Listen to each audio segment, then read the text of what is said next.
Welcome to Scorched Earth. This is going to be a general reading for the sign of Aquarius, Sun, Moon or Ascendant for the month of April. If you don't know what your Moon or Ascendant signs are, have a look in the description box below. There's a link to a site down there that will give you your natal chart for free.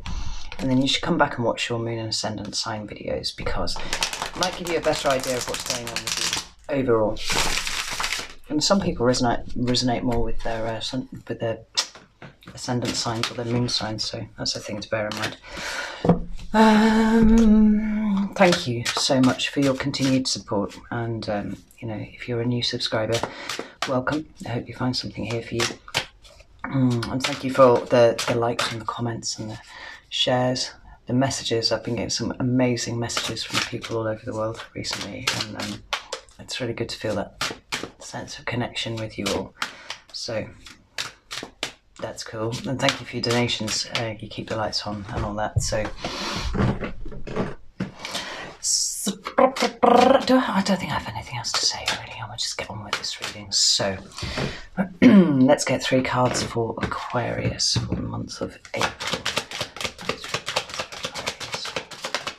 It's the first one, the Chariot. It's the card of Cancer in the Major Arcana, numbered 7. 2 more cards for Aquarius, please.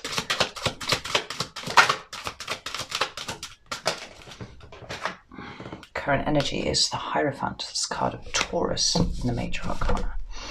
And what's coming towards Aquarius? What's coming towards Aquarius? 2 cards. Wow. We've got the Queen of Wands and the 8 of Wands.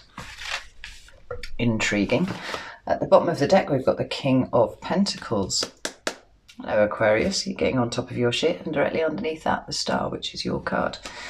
In fact, directly underneath that as well, we've got the King of Swords, which is also the card of Aquarius. That's a fairly strong presentation for you there, Aquarius. I like it. Let's get some clarifiers, and we'll get on with this reading. I'll go with those. So, I'll just give these a shuffle.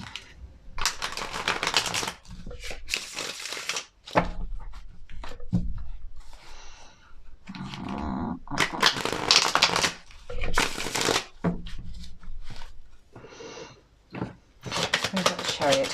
There's the Chariot here for Aquarius. Love it. We've got the 6 of Swords and the 6 of Wands, double 6. There's lots of movement here. What about the Hierophant? Whoa. The World. How about the Hierophant, please? The Hierophant here. Oh, fucking spamming the cards everywhere, right? Why is the Hierophant here for Aquarius? Shit, my dudes. What have you got going on? And this Queen of Wands. Tell me about the Queen of Wands, please.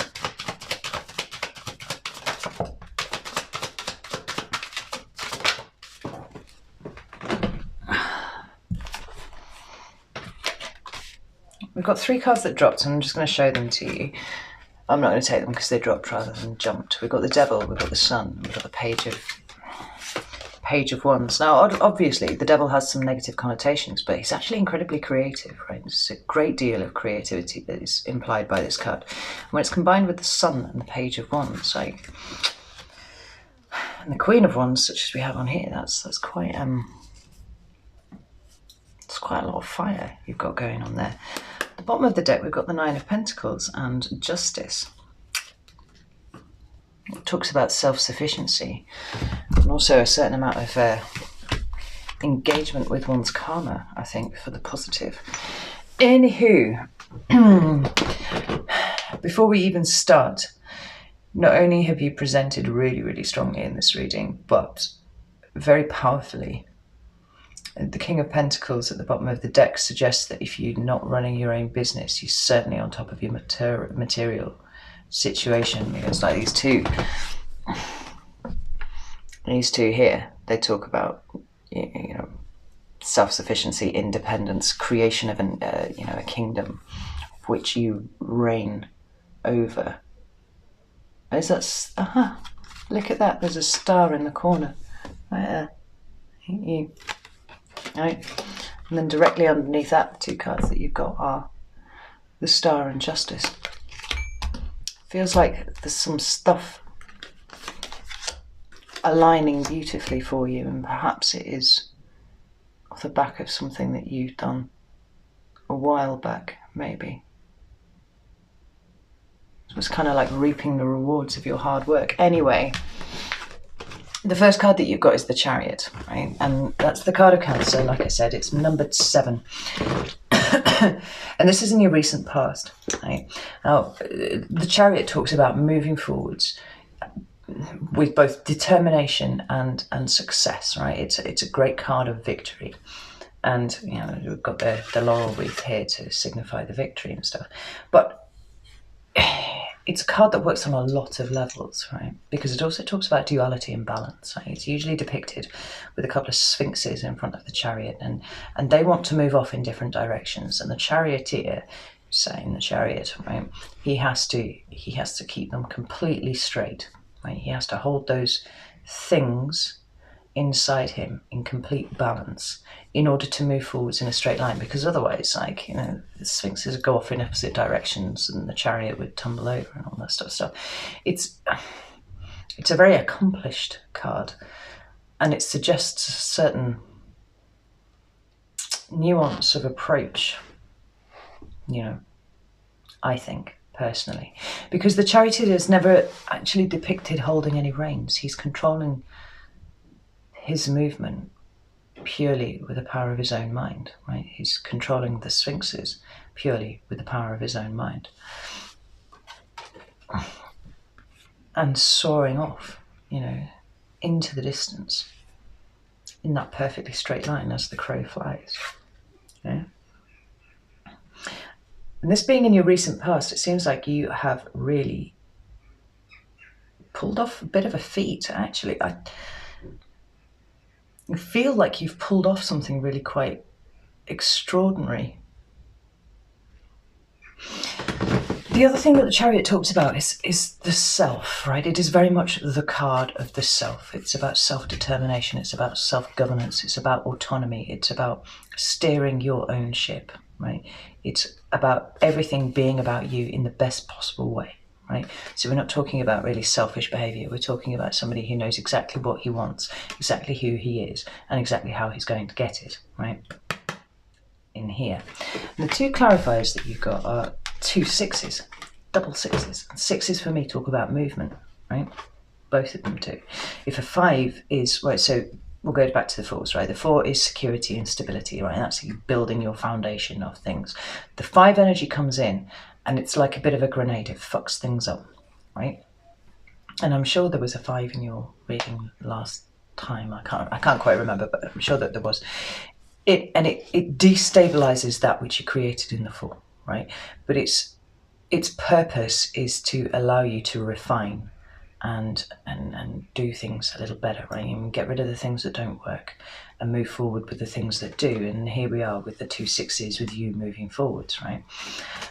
And you've left something behind, right? You've left some difficult situation behind. You have to take it as it resonates to you. But the water on this side of the card is very choppy, and this is very calm here. And there's not necessarily an indication that this person knows where they're going, but the important thing is that they're moving away from whatever has ailed them or vexed them in the past, right? Just leaving it behind. And it's swords. So this could be, you know, communications with people, potentially. Difficult communications with people, you know, that sort of thing. You're just like, no, fuck this, I'm not doing it, I'm moving away from this. And it was absolutely the right move. You know, it took a lot of courage and a lot of a sense of self to do it. You've moved away from that thing. And then we've got the 6 of Wands, which is the card of victory. Right? Well, that's 2 cards of victory in the first 3 cards of your reading. Like, Aquarius, what the fuck have you been doing? Right? Moving away was the right thing to do. Moving away has enabled you to pull off some sort of little victory for yourself. And it's both internally victorious for you, but there's also a notion that people around you have been able to see what you did and congratulate you for it, right? That's what it is. So it's a really, really strong start for you. I like it. And then we move into your present. Oh, we've got the Hierophant.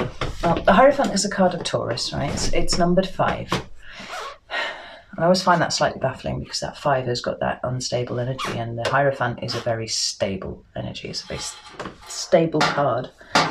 And everything that it indicates talks of stability too, right? It's often called the Pope card, right? And it's got, or an acolyte card, right? It's got 2 pillars on it. And it's usually, these 2 acolytes at the feet of a leader here, disseminating information down, deciding what the lower ranks will know, whether that's spiritual information or, you could have seen it indicate university and stuff like that as well. It can sometimes be business. But there's a real sense of leadership here. And I'm sure that came up in your last reading as well, this leadership feeling, right? Because you're at the top of your game now. But it's almost like that wasn't necessarily your end goal. Like you were just doing what was right for you. You were just doing what you could see was the right thing. And in doing so, it somehow elevated you to a position where other people consider you now to be a leader in some respect, in some field. This crow is stood on this pillar here, and he looks like he's issuing edicts with his wing. See like that? Absolutely beautiful cards. I love this deck. And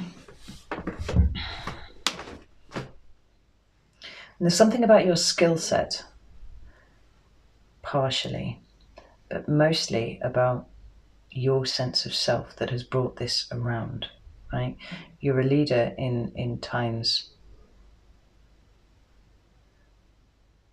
where people have both needed it and nobody else was up to the job, right? You've just been elevated without even realizing it to this position.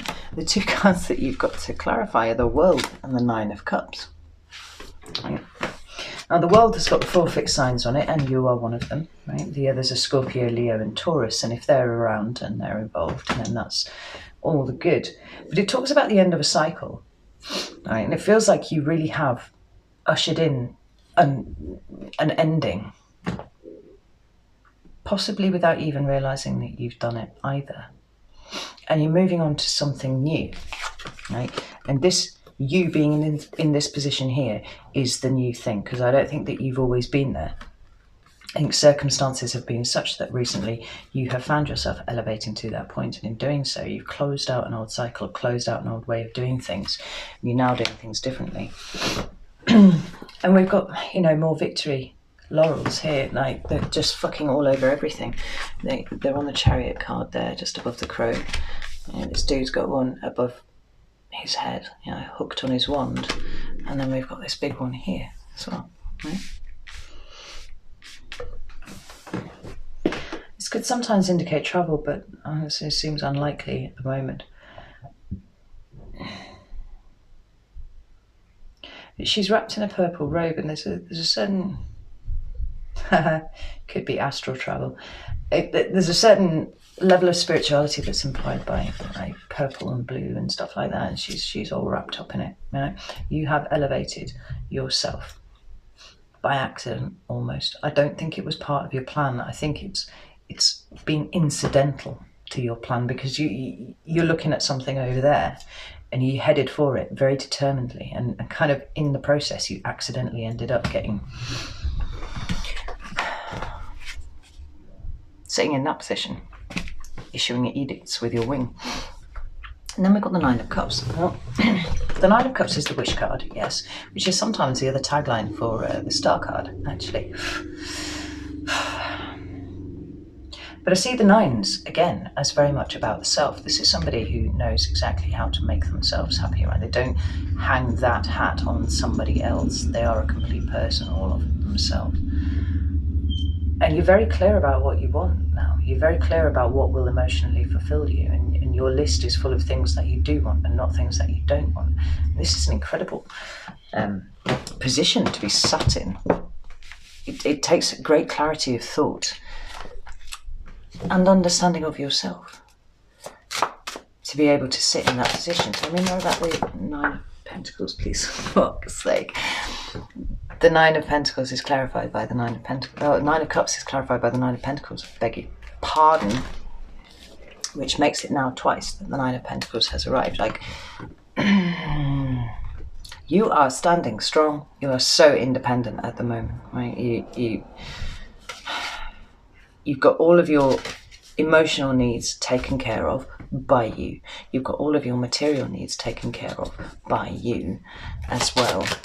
It's really strong. All right, it's Nine of Cups.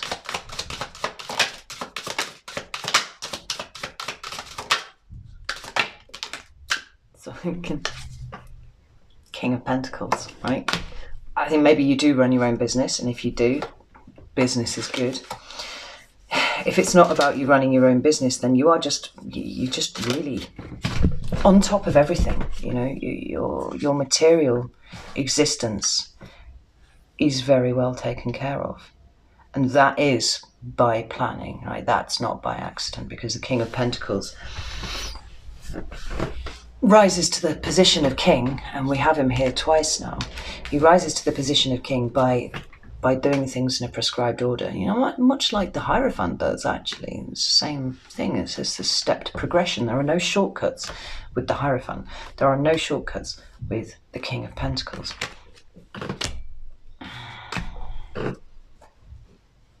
There's an aspect of you being able to just kind of relax a little bit now. I mean, this King of Pentacles is kind of just chilling here on his little wooden throne, looking quite comfortable. You know, he's not even clinging on to this. You know, a lot of the King of Pentacles are depicted as holding in some way, holding on to the pentacle. But that's just resting in his lap there. Look, I don't know if the camera can pick it up. That's resting in his lap there. And that crow there is just kind of pickling around on top of that one, right?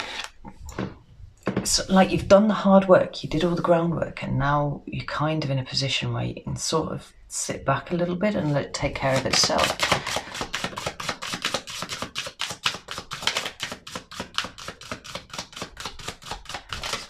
Anything else to say about the Nine of Cups? Temperance. And the Chariot at the bottom of the deck. Right, Temperance is a card of Sagittarius. There might be a Sagittarius in your midst who has assisted you with that, but I don't think it is, because there's a certain alchemy here. Like there's a transformational quality to Temperance, and it's of a lower magnitude than, say, you would get with the Death card, but it's still absolutely there. Yeah, and there's always a lot of water depicted on Temperance cards, which for a fire sign is interesting.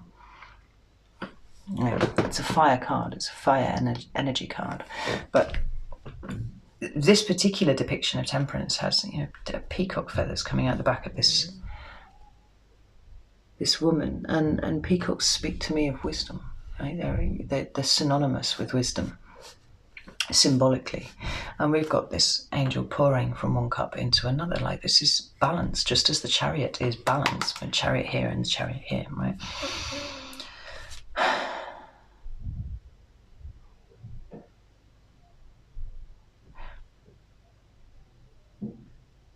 There's no sense of codependency. There's no sense of anything here about any of it. I've never seen such a secure sense of self, which then enables you to fill others' cups without depleting your own, right? It makes you actually a very healing presence to be around. Right? You've got your shit together, not just financially, not just materially, you know, but up here and in here, you know what's important. You've got your priorities in the right place for everything.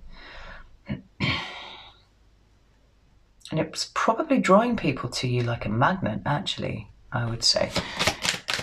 Because people get greedy for that, yeah? When they cannot produce it for themselves.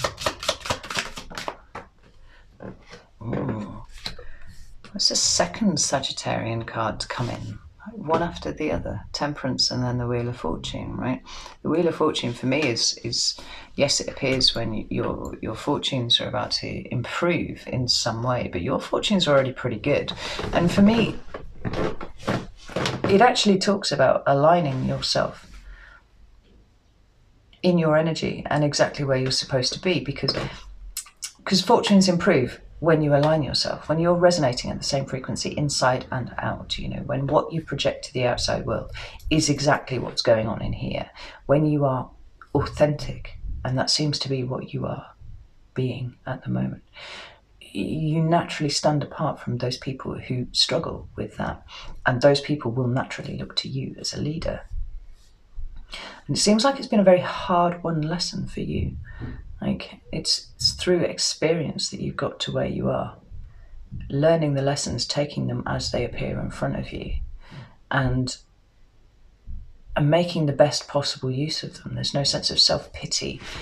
You've ever indulged in self-pity? I don't think so. It's been a constant state of what is this trying to teach me? Not why is this happening to me, or woe is me, all that kind of thing. It's like, what is this trying to teach me? Learning the lesson, moving on. And it's elevated you, right? What's coming towards you, interestingly, in April, is the Queen of Wands and the Eight of Wands. Now, the Queen of Wands is Aries, Leo, Sagittarian energy. It doesn't have to be a woman. And the Eight of Wands is communication. Sometimes the wands, it's interesting how the Eight of Wands gets depicted sometimes. Sometimes they're all going in the same direction. Sometimes they're kind of looking like they're going to interlink with each other like that.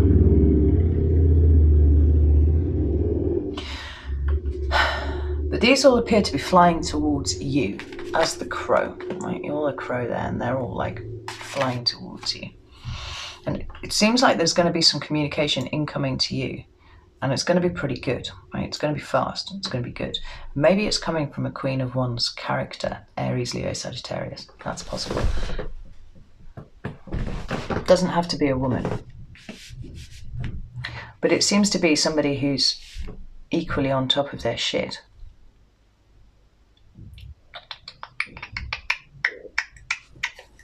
Tell me about this Queen of Wands, please. Is this an energy or a person? It's perhaps an offer of we've got a Leo card at the bottom of the deck here. It's maybe an invitation to work with this person, because we've got the Eight of Pentacles now, right? That's about work, it's about employment, that's all that kind of thing. Now you're sitting in the Ten of Pentacles, Nine of Pentacles energy, right? You've got your shit together. Both of those cards have come up twice for you now. This is more work, this is mastery, more specifically. Yeah.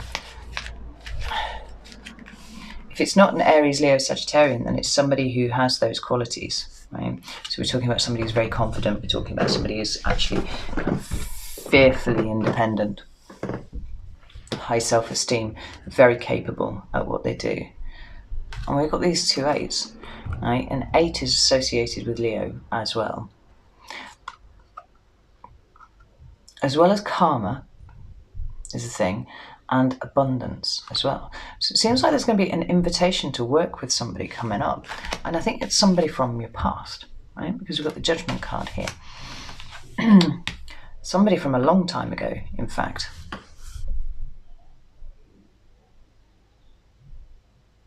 Oh, the other way of looking at this is actually because of the way these have come out like this. These arrows are, these wands going towards the crow, and the crow is actually here. Maybe this is you reaching out to someone to work with them. Right? I'll just bring that up, but it is definitely somebody from a long time ago, right? This is not somebody you met in the pub last week. This is somebody that you've known for a very long time, and quite possibly a Leo. And then we've got the Five of Pentacles, which is an interesting card, because that stands for literally everything that is exactly opposite to what you stand for currently and they stand for currently, right? You're both showing up as royalty, right? So you've worked your way through a lot of things. Like, neither of you are sat in this energy at the moment. But maybe it's somebody that you know from the past where you were both in that energy before, right? So we could be going back quite a long way now. Tell me more about Judgment and the Five of Pentacles.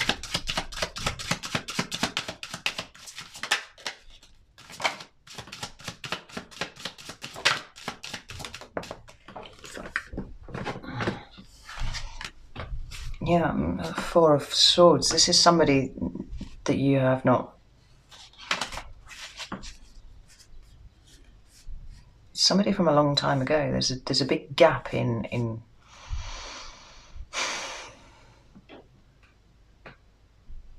interaction. Tell me about this Queen of Wands.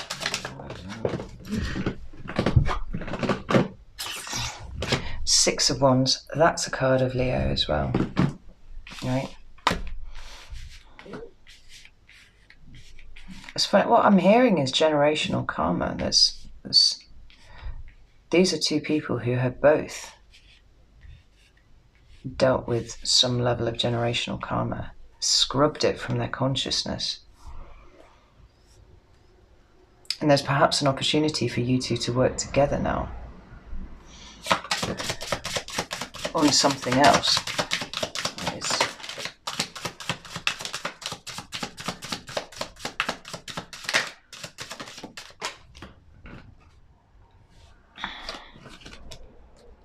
Five of Cups. Chariot's flipped again. And the Empress, yeah, it's working together on something new. Perhaps you have some sort of connection through your mother. Mage.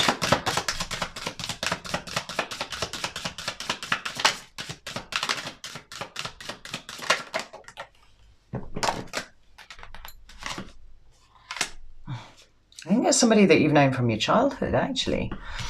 We've got the Mage and the Six of Cups. Right? And Six of Cups for me is it's a card of the past, just as Judgment can be the card of the past, but it's usually a little bit more than that. It's usually soulmates, because it's past lives for me. I mean, it can be childhood and stuff, but I tend to see it in a longer state than that. And we've got the Four of Wands at the bottom of the deck. Right? There's a connection with home here. There's difficult situations in the past, poverty in the past, loss in the past. But you two have got your shit together, and there's these fucking sixes again. There's movement here. Right? But with the Magician, there's a sense that you two are going to be able to create something really quite extraordinary between you. Mage.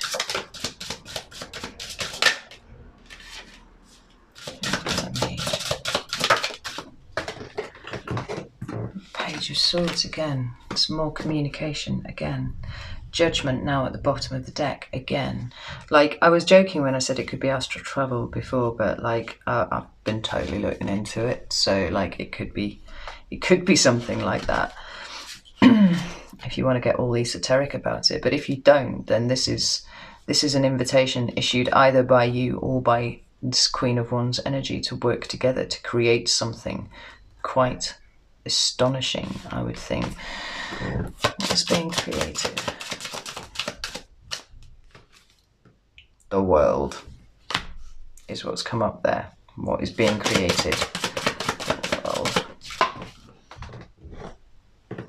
Page of Wands, new exciting start in there. Page of Pentacles at the bottom. Like, I just get all esoteric on your ass for a second, Aquarian. Like, Aquarius, you are the humanitarian of the zodiac. You know, that's your purview. That's why you have such a broad view. A view that exceeds that of the other signs by a country mile. Like, we're going through a period of intense shift at the moment, and perhaps what is needing to be created is this new sense of what the world should be rather than what the world currently is. And this fire sign seems to be part of that for you.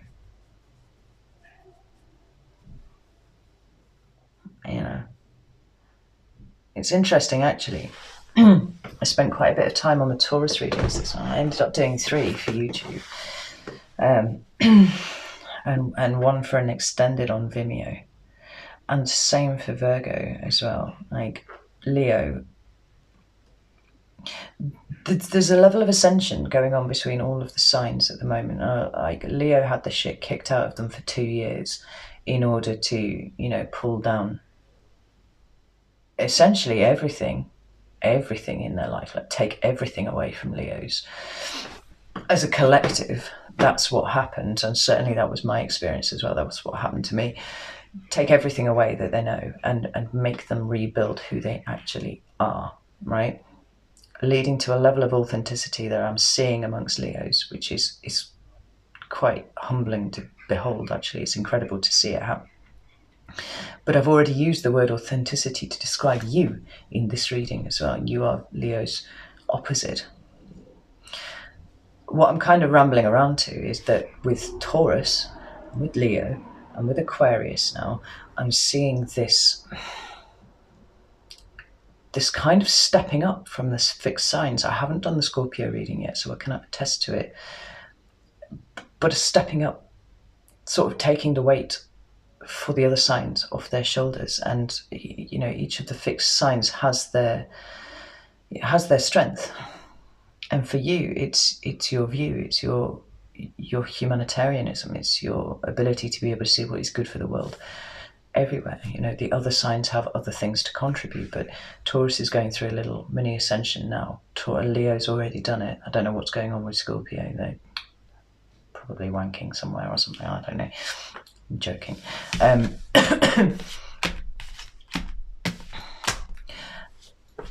Virgo is suffering.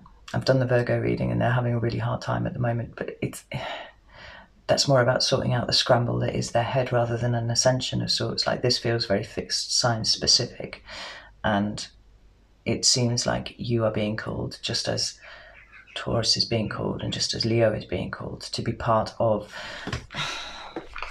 the establishment of something new, a different kind of society, a different kind of order.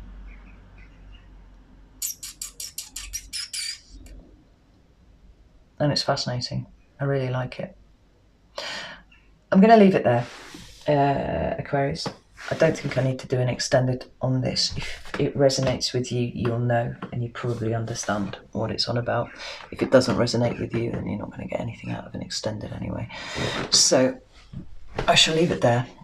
And I will return in a couple of weeks, I think. Slightly less for the mid-month readings. Take care.